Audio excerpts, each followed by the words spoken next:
विद्यार्थी मित्रों, फरी एक वखत हूँ आप सर्वेનું हार्दिक स्वागत करूँ छूं। आप सर्वे खूब ज ક્ષેમ કુશળ હશો। आप सर्वेની તબિયત ખૂબ જ સારી હશે, કારણ કે હવે તમે પણ તમારી તબિયતનું, તમારા સ્વાસ્થ્યનું ખૂબ જ સારી એવી સંભાળ રાખી રહ્યા હશો, કારણ કે આપણે હવે ધીમે ધીમે આપણા સ્વાસ્થ્યની સંભાળ કઈ રીતે રાખીશું, આપણા સ્વાસ્થ્યને કઈ રીતે સાચવીશું, એમના વિશેની ખૂબ જ સારી એવી જાણકારી આપણે સૌએ પ્રાપ્ત કરી છે।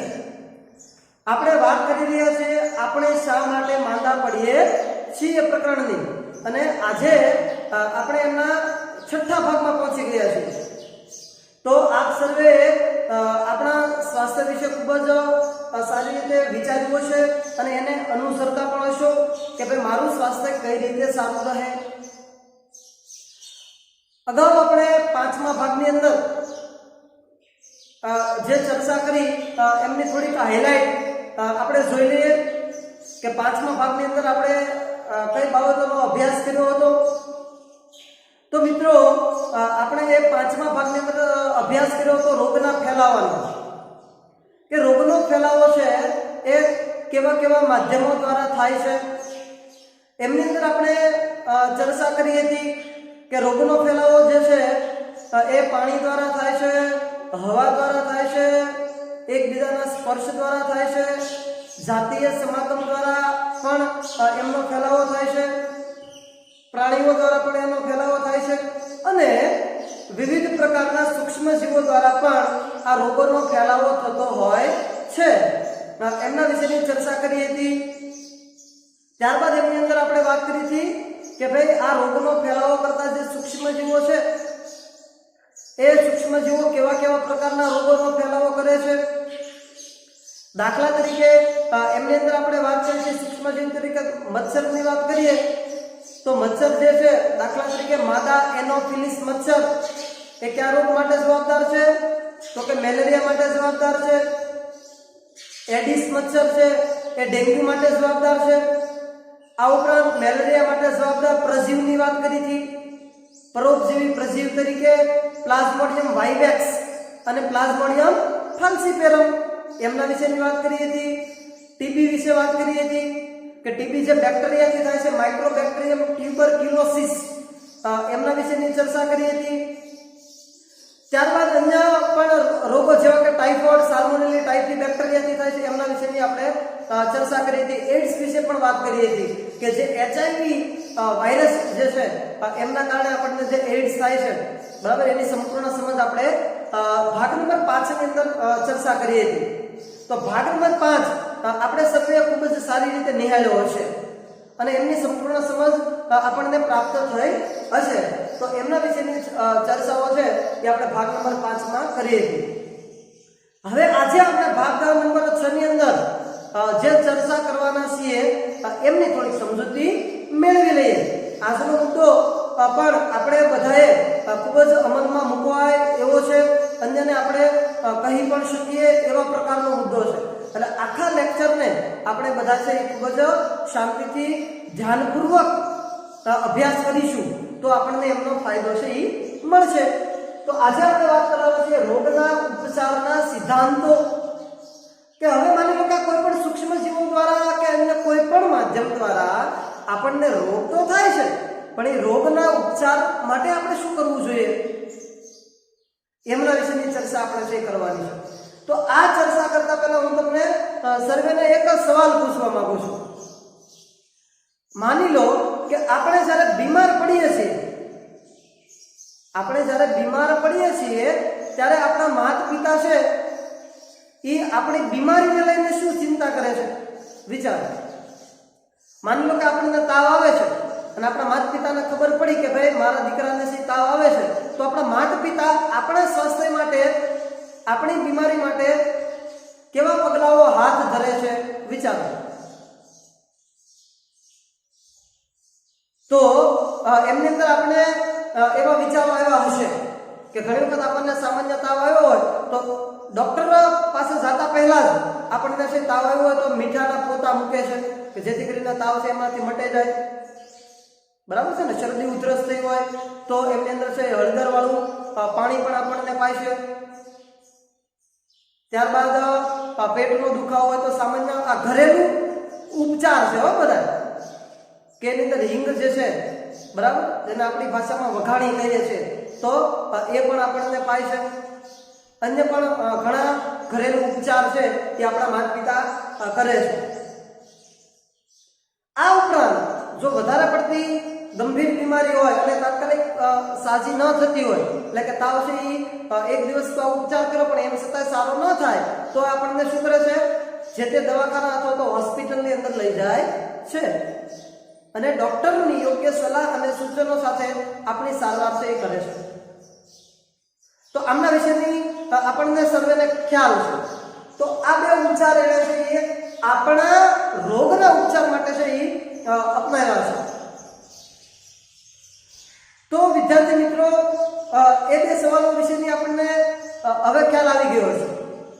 તો હવે પહેલા એ જોઈએ કે ભાઈ રોગના ઉપચાર માટે આ સિવાયના સિદ્ધાંતો શું આપણે અમલમાં મૂકી શકીએ. તો પહેલો મુદ્દો એવો છે કે ભાઈ સૂક્ષ્મજીવો આપણા શરીરમાં પ્રવેશે છે. અગાઉ આપણે એના વિશે વાત કરેલી છે, ચર્ચા કરેલી છે કે સૂક્ષ્મજીવો આપણા શરીરમાં પ્રવેશે તો એમના પછી આપણે છે આ રોગોને મટાડવા માટે આપણે શું શું કરવું જોઈએ. તો એમના વિશેની વાત પણ આપણે અગાઉ છે કરેલી છે, પણ એમ છતાં વિશેષ ચર્ચા છે આપણે કરીએ કે સૂક્ષ્મજીવો જે છે એ આપણા શરીરમાં કઈ રીતે પ્રવેશે છે તે. તો આપણને જે તે રોગ થાય છે, આ રોગ જે છે એ રોગને મટાડવા માટેના બે ઉપચારો આપણે ખાસ કરીને ધ્યાનમાં લેતા હોઈએ. એક ઉપચાર એ છે કે રોગની અસર ઘટાડવી.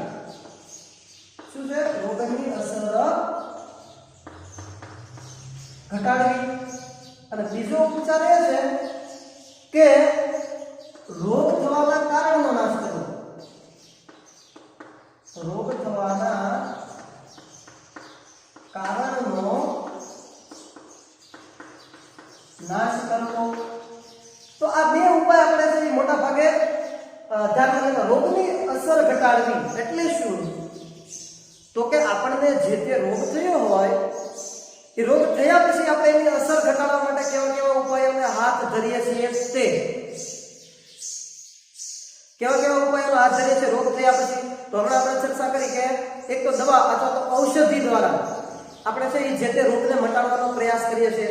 રોગ થયો, દાખલા તરીકે કોઈ વ્યક્તિ જે છે એને શરદી ઉધરસ કે પેટનો દુખાવો, તાવ, અન્ય કોઈ પણ બીમારી થઈ હોય તો રોગની અસર ઘટાડવા માટે આપણે શું કરીએ છીએ? તો કે એની દવા લઈએ છીએ. આ ઉપરાંત બીજું શું કરીએ છીએ? તો કે આપણા જે ખોરાક હોય છે એ ખોરાક ઉપરનું નિયંત્રણ, જે તે આડેધડ ખોરાક ખાતા નથી, ડોક્ટરની સલાહ અને સૂચન પ્રમાણે જ આપણે તે ખોરાક ગ્રહણ કરીએ છીએ. તો રોગ થયા પછી આપણે એના ઉપચાર માટે જે જે કરીએ છીએ એ રોગ ઉપચારનો એક સિદ્ધાંત છે, એટલે કે રોગની અસર ઘટાડવી. બરાબર છે? પછી જે રોગ થવાના કારણનો નાશ કરવો. રોગ થવાના કારણનો નાશ કરવો એટલે શું? કે આપણને તાવ આવ્યો છે તો મચ્છર કરડવાથી આવ્યો છે, અન્ય કોઈ પણ પ્રકારની ગંભીર બીમારી થઈ છે, દાખલા કે શરદી ઉધરસ છે તો કોઈ વાયરસ દ્વારા થઈ છે, અન્ય કોઈ પણ બીમારી થઈ તો શેના કારણે થઈ છે એ કારણનો નાશ કરી દેવો. દાખલા તરીકે આપણા આસપાસ, ઘરની આસપાસ જો ગંદવાડો હોય અને એના કારણે જો આપણને એ મચ્છર કે માખીના કારણે જો રોગ થતો હોય તો આપણે શું કરવું પડે? તો કે આપણા આસપાસનો તમામ વિસ્તાર છે એને સ્વચ્છ રાખવો પડે, કે જેથી કરીને ત્યાં મચ્છર કે માખીનો ઉપદ્રવ થાય જ નહીં. આપણને રોગ પાણી દ્વારા થાય કે પાણીની અંદર રહેલા વાયરસ દ્વારા થતો હોય તો આપણે શું કરીએ છીએ? તો એના પછી રોગ થવાનું કારણ એ પાણી જ જો હોય તો એ પાણી આપણે કેવું પાણી પીવું જોઈએ? સ્વચ્છ અને શુદ્ધ પાણી પીવું જોઈએ. આપણને રોગ ખોરાક મારફતે થતો હોય કે ભાઈ ખોરાક છે આપણે વાસી ખોરાક, પૌષ્ટિક ખોરાક ન લેતા હોઈએ, વાસી ખોરાક લેતા હોઈએ તો આપણે એની તકેદારી માટે શું કરશું? તો કે પૌષ્ટિક અને સમતોલ આહાર લઈશું. વાસી ખોરાક નહીં લે, તાજો રાંધેલો જ ખોરાક છે આપણા ખોરાકની અંદર લઈશું. જે તે ખોરાકની અંદર ખાશું નહીં કે જે આપણા શરીર પચાવી શકતું નથી. તો એ વાત છે. હવા દ્વારા જો રોગનો ફેલાવો થતો હોય તો એના ઉપચાર માટે આપણે શું કરીશું? ભીડભાડવાળી જગ્યાએ નહીં જઈએ કે જ્યાં આવા રોગગ્રસ્ત વ્યક્તિઓ આવે છે અને એના ઉચ્છ્વાસની અંદર જે હવા નીકળે છે અને એના મારફતે આપણને આપણા શરીરમાં પ્રવેશે છે અને આપણને રોગ થાય છે, તો એવા ભીડભાડવાળા જગ્યાએથી જવાથી આપણે છે એ બચીશું.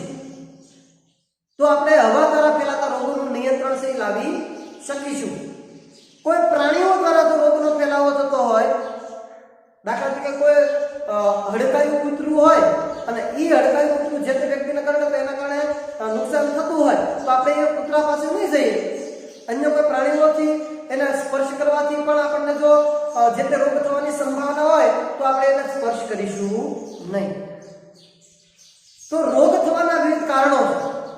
વિવિધ પ્રકારના સૂક્ષ્મ જીવો દ્વારા જો આપણને રોગ થતા હોય આપણને ખ્યાલ હોય તો એ સૂક્ષ્મ જીવોથી બચવા માટે છે આપણા શરીરને સંપૂર્ણ રીતે તૈયાર રાખીશું. તો બીજું કારણ આ છે કે રોગ થવાના કારણનો જો આપણે નાશ કરીશું તો રોગ થશે જ. તો આપણે આ સાવચેતી રાખવી છે. પહેલી સાવચેતી આ કે રોગ થવાના કારણનો નાશ કરવો. બીજી સાવચેતી શું છે કે ભાઈ જો રોગ થયો હોય, કદાચ આપણે સાવચેતી રાખીને એમ છતાંય રોગ થયો હોય તો રોગ જે થયો છે એને ઉપચાર માટે આપણે શું કરવું, એટલે કે રોગની અસર ઘટાડવી. એટલે બીજો આપણે શું કરીશું, રોગની અસર ઘટાડવાના પ્રયાસો છે એ આપણાથી થતા એ તમામ પ્રયાસો છે એ કરીશું. તો રોગના ઉપચાર માટે આપણે આવા બધા જો સિદ્ધાંતોને ધ્યાનમાં લઈશું તો આપણને છે આમાં સૌથી વધારે ફાયદો છે થવાની સંભાવના છે. હવે બીજું વિદ્યાર્થી મિત્રો કે ભાઈ રોગ થવાના કારણનો નાશ કરવા માટે છે આપણે રોગ જે આપણને થયો હોય તો એના માટે આપણે દવા અને ઔષધિ લઈએ છીએ. તો એ દવાઓ છે અલગ અલગ પ્રકારની હોય છે. અગાઉ આપણે ચર્ચા કરી હતી કે ભાઈ બેક્ટેરિયા દ્વારા જો આપણને રોગ થયો હોય તો એના ઉપચાર માટે છે એ કઈ દવા ઉપયોગી હોય છે, એન્ટીબાયોટિક પેનિસિલિન. આપણે વાત આવી ગયેલી છે ને કે બેક્ટેરિયા દ્વારા જો આપણને રોગ થયો હોય તો એની માટે એન્ટીબાયોટિક છે એ સૌથી વધારે ઉપચારનો મુખ્ય સિદ્ધાંત છે, એટલે કે મુખ્ય ઉપાય છે. તો આ એન્ટીબાયોટિક જે છે એ કોના ઉપર લાગુ પડે છે તો કે બેક્ટેરિયા દ્વારા થતા રોગો ઉપર લાગુ પડે છે. પણ યાદ રાખો આ એન્ટીબાયોટિક જે દવા છે એ એન્ટીબેક્ટેરિયલ જે રોગ હોય, કેવા રોગો, એન્ટીબેક્ટેરિયલ. એન્ટીબેક્ટેરિયલ એટલે શું તો કે બેક્ટેરિયા દ્વારા જે થતા રોગો હોય છે એમના ઉપર આ એન્ટીબાયોટિક દવા છે એ કામ આપે છે. પરંતુ એન્ટીવાયરલ એટલે કે વાયરસ દ્વારા થતા રોગો ઉપર આ એન્ટીબાયોટિક છે એ કામ આપશે નહીં. તો ખાસ યાદ રાખો કે બેક્ટેરિયા દ્વારા થતા રોગો છે એના ઉપચાર માટે તો એન્ટીબેક્ટેરિયલ છે જ, એન્ટીબાયોટિક દવા. પણ એન્ટીવાયરલ એટલે કે વાયરસ દ્વારા થતા રોગો ઉપર છે એ આ એન્ટીબાયોટિક છે એ કામ આપતી નથી. શા માટે આવું કેમ બનતું હશે તો કે ભાઈ બંને જે છે બેક્ટેરિયાથી થતા રોગો એમની જૈવ રાસાયણિક પ્રક્રિયાઓ અને વાયરસથી થતા જૈવ રાસાયણિક પ્રક્રિયાઓ એ બંનેની અંદર મોટો તફાવત છે. અને આ તફાવતના કારણે છે એ આ દવા આના ઉપર સહી અસર કરશે નહીં. મુખ્ય એ વાત છે કે ભાઈ બેક્ટેરિયા જે છે એ બેક્ટેરિયા શું કરે છે, આપણા શરીરની અંદર પ્રવેશી અને એમના ઉપદ્રવ માટે, એમના રક્ષણ માટે એ શું કરે છે, કોષ દિવાલ બનાવે છે ને, અગાઉ આપણે ચર્ચા કરેલી છે બરાબર. એ કોષ દિવાલ તોડવાનું અને આ બેક્ટેરિયાને આપણા શરીરની અંદર પ્રવેશવાનું નહીં પ્રવેશવા દેવાનું કાર્ય છે એ આ એન્ટીબાયોટિક છે કરે છે. પણ વાયરસ માટે છે એ આ દવા છે કામ આપતી નથી. પણ હાલ આપણે એ પણ યાદ રાખવું જરૂરી છે કે ભાઈ વાયરસથી થતા રોગો માટે પણ અન્ય દવાઓ શોધાણી છે, નથી શોધાણી એવું છે નહીં. HIV વાયરસ જે છે એડ્સ માટે જવાબદાર, તો એમની પણ દવા છે એ તો શોધાણેલી છે જ બરાબર ને. હાલ હવે આપણે એવી કોઈ પણ જે રોગો હોય એનાથી બહુ ગભરાવાની જરૂર છે નહીં. હાલ જે કોરોના વાયરસ ચાલી રહ્યો છે બરાબર, એટલે કોરોના રોગ અને કોરોના વાયરસથી થાય છે, તો એમના માટે હાલ સંશોધનો ચાલુ છે અને એમના માટેની દવા છે ટૂંક સમયની અંદર શોધાય જ જશે. તો આપણે એનાથી પણ ચિંતા કરવાની જરૂર નથી, પણ એમનું ચિંતન કરવાની જરૂર છે. એટલે કે કોરોનાથી બચવા માટે આપણે ઉપાયો છે એ આપણે આ કરવાનું છે. કોરોનાથી બચવા માટે હાલની પરિસ્થિતિ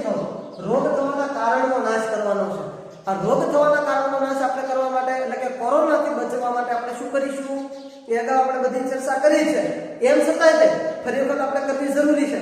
હાથને વારંવાર સેનિટાઈઝરથી ધોવા, સેનિટાઈઝર આપણી પાસે ન હોય તો સાબુથી ધોવા, ભીડભાડ વાળી જગ્યાએથી જતું છે એ બસવું, માસ્ક છે એનો ફરજિયાત આપણે ઉપયોગ કરવો. આવી અહીંયા ઘણી બધી તકેદારીઓ છે એ આપણે કોરોનાથી બચવા માટે કરીશું. બરાબર છે? તો એન્ટીબાયોટિક છે એ બેક્ટેરિયા દ્વારા થતા રોગો ઉપર છે નિયંત્રણ લાવે છે, જ્યારે વાયરસ દ્વારા થતા રોગો ઉપર નિયંત્રણ લાવતી નથી. તો આ બાબતને આપણે છે એ ખાસ ધ્યાનમાં લેવાની છે. હવે ત્યારબાદ આપણે વાત કરીએ કે રોગ અટકાવવાના સિદ્ધાંતો. શેની વાત કરવાની છે હવે? રોગ અટકાવવાના સિદ્ધાંતો.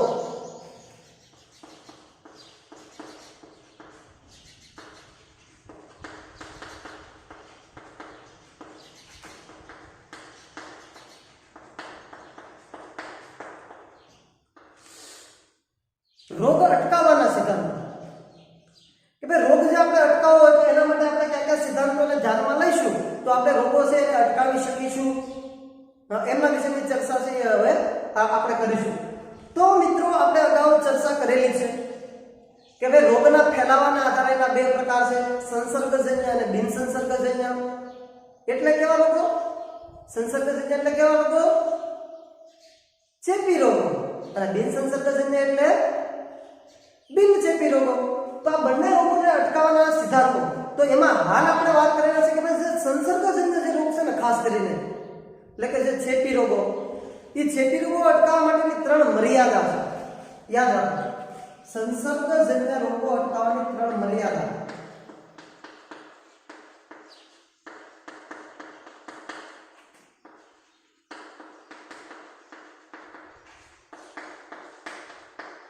કે ભાઈ આ આપણે જે રોગો મટાડવા હોય તો એમના માટે આપણને 3 પ્રકારની મર્યાદાઓ છે ખૂબ નડે છે.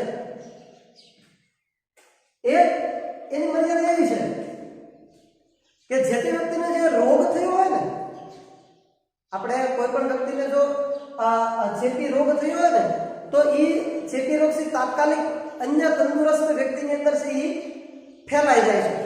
એટલે કે ભાઈ ચેપી રોગ અન્ય તંદુરસ્ત વ્યક્તિમાં ઝડપથી ફેલાય છે. કે ભાઈ ચેપી રોગ જે છે એ અન્ય તંદુરસ્ત જે વ્યક્તિ છે, કે તંદુરસ્ત વ્યક્તિ જો આ ચેપી રોગના સંપર્કમાં આવે તો આ રોગ છે એના અંદર છે ઝડપથી ફેલાવાનું કામ કરે છે.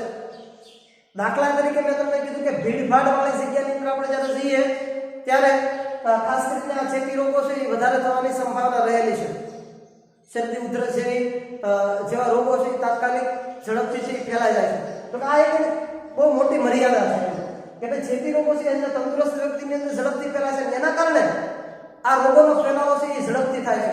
અને એક વ્યક્તિમાંથી જાય તંદુરસ્તમાં જાય તો તંદુરસ્ત રોગી બને તો બીજાને ત્રીજાને એવા સતત આનો ફેલાવો છે થતો જાય. દાખલા તરીકે અત્યારે કોરોના જે રોગ છે, બરાબર, તો એ કેવો છે? ચેપી રોગ છે. તો શરૂઆતની અંદર આપણા દેશની અંદર માત્ર એક જ કેસ હતો, ત્યારથી જ આપણે જે લોકડાઉન જેવી પરિસ્થિતિ આપણા દેશની અંદર આવી જ ગઈ હતી.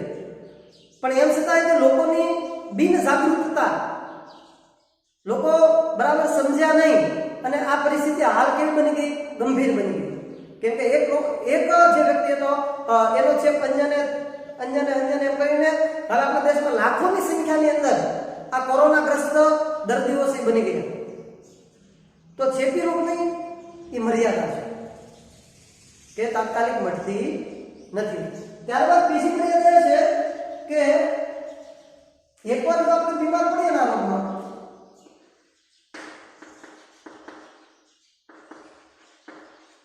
એકવાર બીમાર પડ્યા પછી આપણી શારીરિક સ્થિતિ નબળી બને. એક વખત બીમાર પડ્યા પછી આપણી શારીરિક સ્થિતિ નબળી કઈ રીતે પડે કે ભાઈ આ ચેપી રોગ જે છે એના ઉપાય માટે આપણે શું કરીશું તો જે તે દવા કે ઔષધ લઈશું. તો એ દરમિયાન આપણી સારવાર 100% થઈ જશે, એટલે કે આપણે સાજા 100% થઈ જશે. થોડો ઘણો આરામ ને એવું કરશું, પણ રોગનો નાશ નથી થતો. યાદ રાખો, ચેપી રોગની સારવારથી જે તે વ્યક્તિ સાજો અવશ્ય થાય પણ રોગ નાશ નહીં પામે.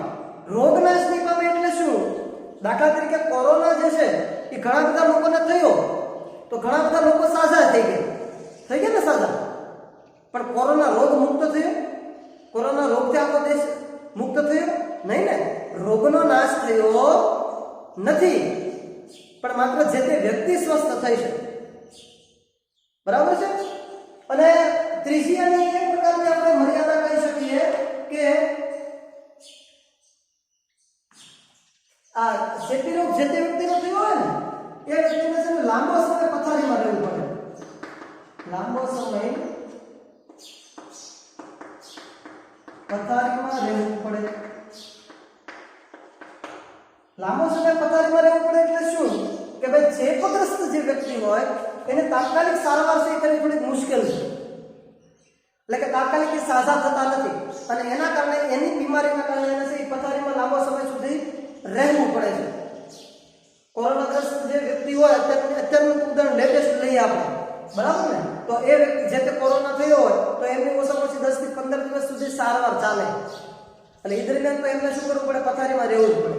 આ ઉપરાંત રોગથી મુક્ત થાય એના પછી પણ આપણે અત્યારમાં કોરોના માટે એવો શબ્દ વપરાય છે કે ભાઈ એને હોમ ક્વોરન્ટાઇન રહેવું પડે, એટલે કે ઘરની અંદર જ રહેવું પડે છે. શા માટે? તો કે ઘરની બહાર નીકળે છે તો અન્ય લોકોને થવાની સંભાવના રહે છે. તો યાદ રાખો કે આ બધા જે સંસર્ગજન્ય રોગો છે એને અટકાવવા માટેના 3 મર્યાદા છે. ચેપી રોગ અન્ય તંદુરસ્ત વ્યક્તિને ઝડપથી ફેલાઈ શકે છે. એકવાર બીમાર પડ્યા પછી આપણે શારીરિક સ્થિતિ છે નબળી પડે છે અને લાંબો સમય સુધી આપણે પથારીમાં રહેવું પડે છે. એ રીતે ટીબી અને ક્ષય જેવા જે લોકો હોય, દાખલા કે ટીબીની આપણે વાત કરીએ તો એક વખત ટીબી જે તે વ્યક્તિને થઈ હોય, બરાબર, તો એને જે ફેફસાની અંદર એ નુકસાન કરે તો સારવાર દરમિયાન એ સાજો નથી થતા, પણ સંપૂર્ણ સાજો છે એ વ્યક્તિ થતો નથી. ફરી વખત પણ એને આવી થવાની સંભાવના છે રહેલી હોય છે. પણ હાલ આપણે આ ટીબી કે ટીબી એને ક્ષય કહેવામાં આવે છે. તો આવા રોગોથી છે એ બહુ મૂંઝાવાની જરૂર નથી. એ બધાની સારવાર તો હવે છે આપણને ઉપલબ્ધ છે જ તે. આપણે કોઈ રોગોથી છે એ મૂંઝાવાની જરૂર છે નહીં, પણ સાવચેતી રાખવાની જરૂર છે. રોગ થયો હોય તો આપણે એને મટાડી અવશ્ય શકીએ છીએ.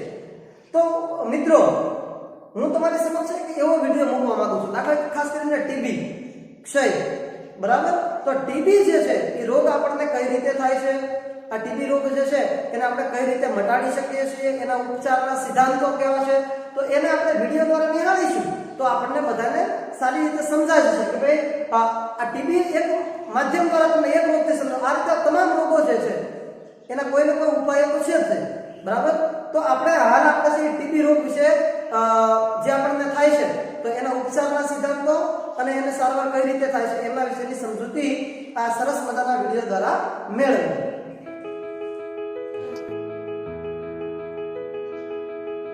कुछ समय पहले मुझे पता चला कि मुझे टीबी है.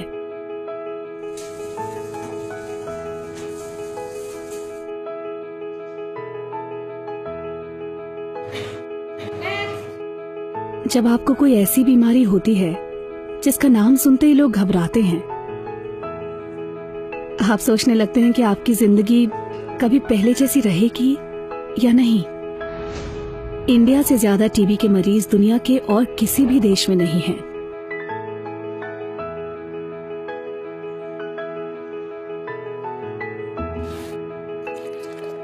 पर जितने बढ़िया तरीके से मेरा इलाज हो रहा है, मुझे यकीन है कि ये हालात बस कुछ ही दिनों में बदल जाएंगे.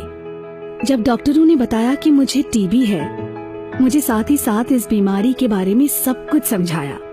ये कैसे फैलती है, इसका ट्रीटमेंट कैसे होता है, इसका इलाज कितने दिन चलेगा. फिक्स डोज कॉम्बिनेशंस या FDC वो दवाइयाँ होती हैं जिनमें कुछ दवाइयों को मिलाकर एक टैबलेट बनाई जाती है. मुझे डॉक्टर साहब ने बताया कि ये दवाइयाँ मेरे नजदीकी सेंटर पर उपलब्ध करा दी गई हैं और इनकी क्वालिटी बहुत ही बेहतरीन है. मेरे लिए एक ट्रीटमेंट कार्ड बनाया गया और एक ID कार्ड इश्यू हुआ. शुरुआत तो काफी आसान थी, पर अगला कदम लेने से पहले मुझे थोड़ा सोच विचार करना पड़ा. मुझे अपने लिए एक ट्रीटमेंट सपोर्टर चूज करना था।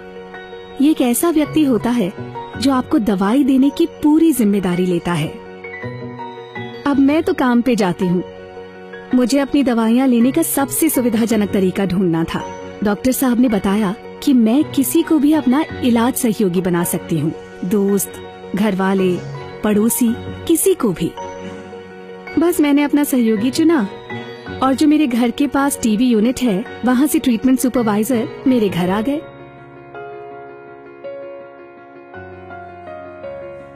और उन्होंने मेरे ट्रीटमेंट सपोर्टर को दवाइयाँ खिलाने का तरीका समझा दिया। उनके पास मेरी सारी दवाइयाँ आ गईं और वो रोज इस बात का ध्यान भी रखते हैं कि मैं अपनी दवाइयाँ ले रही हूँ या नहीं। मेरी टैबलेट्स वजन के हिसाब से मिलती हैं। अब जब एक बार में सिर्फ इतनी ही टैबलेट्स खानी पड़ती हैं, तो अब रोज दवाई खाना भी मुश्किल नहीं लगता। और ट्रीटमेंट बीच में छोड़ने से जो टीबी बिगड़ जाती है, मैं उससे भी बची रही। कुछ समय बाद ही मुझे बेहतर लगने लगा, तो मैंने सोचा कि शायद मैं दवाइयां बंद कर सकती हूँ। पर मुझे मेरे सुपरवाइजर ने समझाया कि ट्रीटमेंट अधूरा छोड़ने से टीबी बिगड़ जाती है और इलाज पूरा करना जरूरी है। समय समय पर हेल्थ वर्कर आकर मेरे स्वास्थ्य की जानकारी लेते रहते हैं। यही नहीं, मेरे पास फोन पे मैसेजेस भी आते हैं ताकि मैं अपनी दवाई लेना ना भूलूं। मैं हर महीने हेल्थ सेंटर जाकर डॉक्टर साहब से भी मिलती रहती हूँ और बीच बीच में मेरे बलगम की जांच भी होती रहती है। जब सरकार हमारे लिए इतना कुछ कर रही है, मुफ्त जांच, दवाइयाँ और चेकअप्स, तो मैं अपना इलाज पूरा करके कम से कम टीबी को फैलने से रोकने में अपनी जिम्मेदारी तो निभा ही सकती हूँ। કે જે તે રોગ જે છે એની સારવાર કઈ રીતની થતી હોય છે, પણ અત્યારમાં આપણે જે વિડીયો જોઈએ એ ટીબીના રોગ વિશે જોઈએ, બરાબર ને? તો ખાસ યાદ રાખો કે ડોક્ટરની સલાહ અને સૂચન પ્રમાણે ઘણી વખત આપણે એવું બનતું હોય કે ભાઈ ડોક્ટર એમ કહે કે ભાઈ તમારે અઠવાડિયા સુધી આ દવા આટલી લેવાની છે, ખોરાકમાં કાળજી રાખવાની છે, તો આપણે છે એ થોડો ઘણો રોગ મટી જાય પછી આપણે એવું વિચારીએ કે હવે દવા પીવાની કાંઈ જરૂર નથી, હવે ખોરાકમાં કાંઈ ધ્યાન રાખવાની જરૂર નથી, તો એના કારણે ફરી વખત થવાની સંભાવના છે એ આપણા વિડીયોના આધારે આપણને ખ્યાલ આવી જ ગયો છે। તો આપણને પણ હવે પછી ગમે ત્યારે જે તે રોગ થાય એમાં આપણે આ બધી બાબતોની છે તકેદારી રાખીશું। તો અત્યાર સુધી આપણે આ ક્લાસની અંદર જે વાત કરવાની હતી કે ભાઈ રોગો છે એને આપણે કઈ રીતે મટાડી શકાય, પછી રોગના ફેલાવા માટેના જે સિદ્ધાંતો, રોગ અટકાવવાના જે સિદ્ધાંતો જે છે એમના વિશેની ચર્ચા છે આપણે આ ક્લાસની અંદર કરી। તો આજના ક્લાસની અંદર પણ આપણને સંપૂર્ણ સમજ પ્રાપ્ત થઈ છે એવી અપેક્ષા છે। મળીશું આવતા લેક્ચરમાં, ત્યાં સુધી રજા લઈશ। જય હિન્દ, જય ભારત। Number 1.